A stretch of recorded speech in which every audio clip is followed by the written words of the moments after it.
Welcome to RG social study friends. आप यहाँ पर देख पा रहे हैं कि 80 नंबर का ये प्रश्न है और प्लस 20 नंबर का आप लोगों का प्रैक्टिकल होगा, जैसे कि मैंने पहले वीडियो में आप लोगों को बताया था। और इसमें आप देख सकते हैं कि सभी जो प्रश्न इसमें बिल्कुल वीवीआई प्रश्न है और एक एक प्रश्नों का आप अंत तक देखेंगे, क्योंकि अब आप लोगों का साइंस का सेट भी शुरू हो चुका है।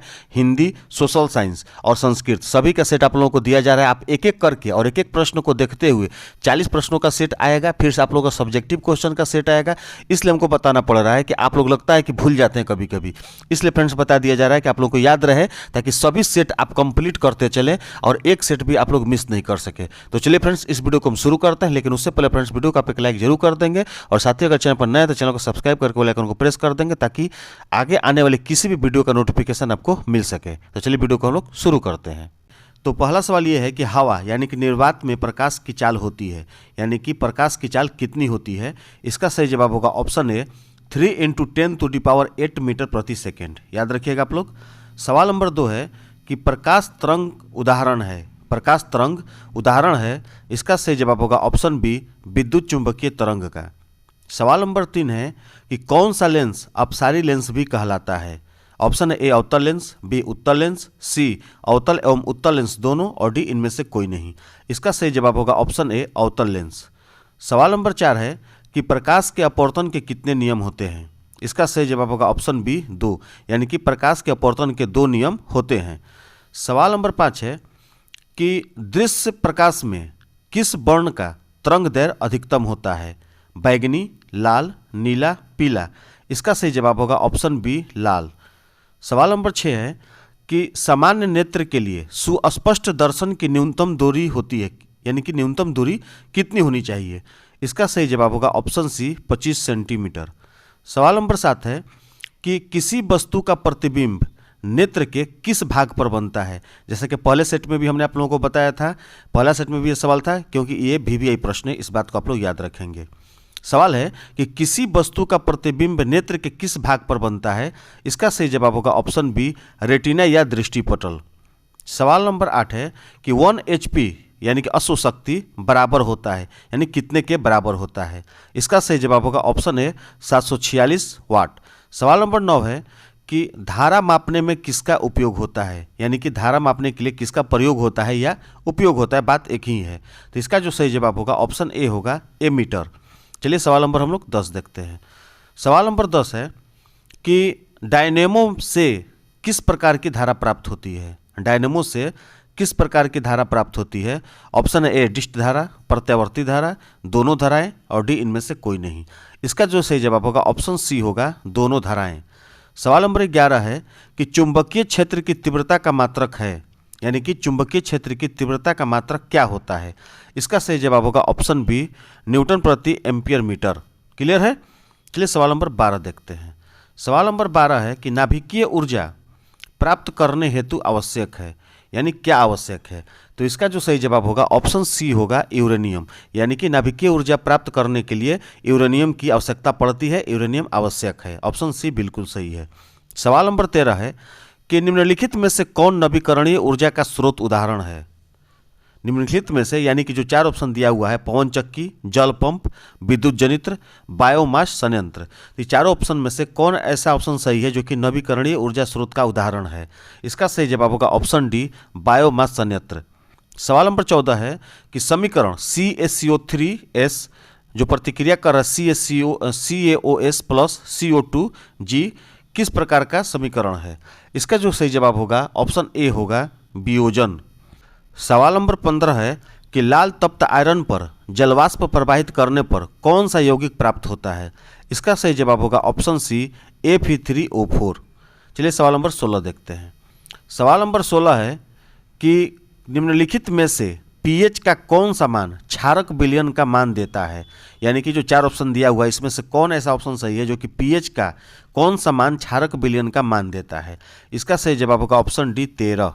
सवाल नंबर 17 है कि कोई विलयन लाल लिटमस को नीला कर देता है? कोई विलयन लाल लिटमस को नीला कर देता है, उसका pH मान होगा।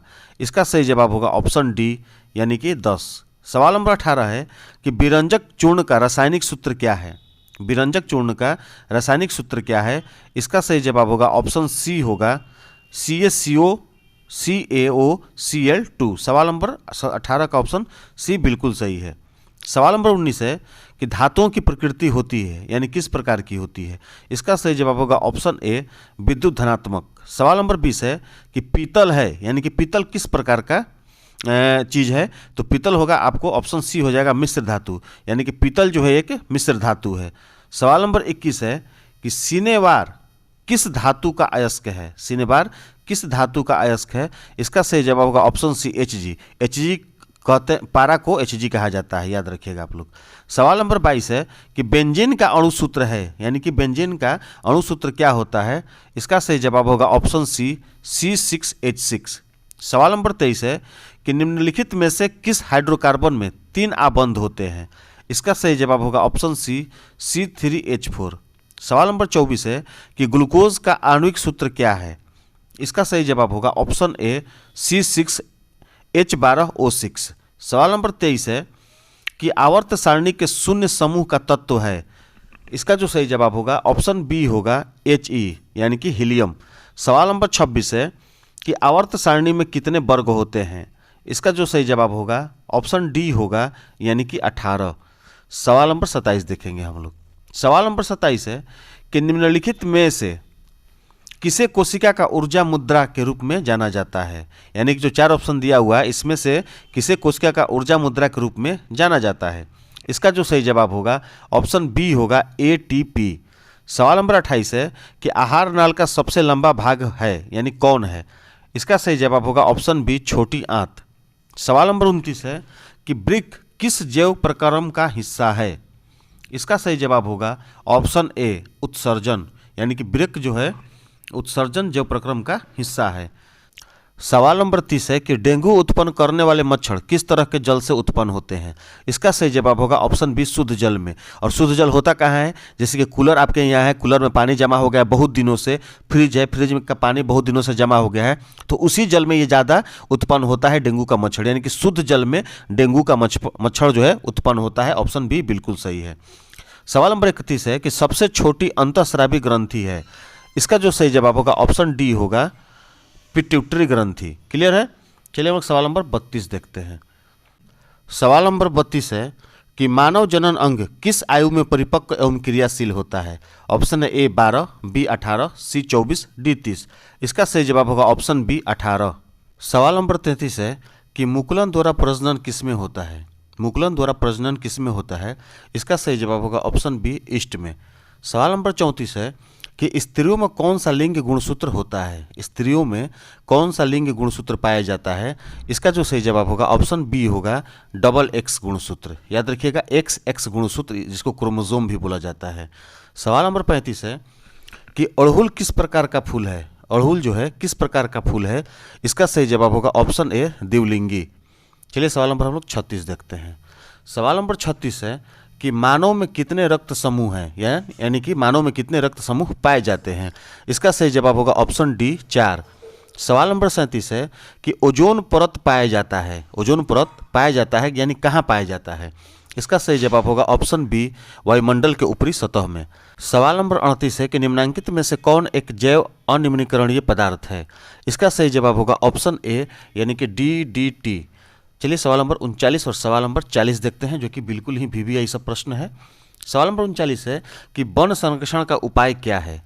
इसका सही जवाब होगा ऑप्शन डी इनमें से सभी, यानी कि नए वृक्षारोपण द्वारा, वनों की कटाई पर रोक द्वारा और जनसंख्या वृद्धि पर रोक द्वारा। सवाल नंबर 40 है कि गर्म जल प्राप्त करने के लिए हम सौर जल उष्मक का उपयोग किस दिन नहीं कर सकते हैं। इसका सही जवाब होगा ऑप्शन बी बादलों वाले दिन में।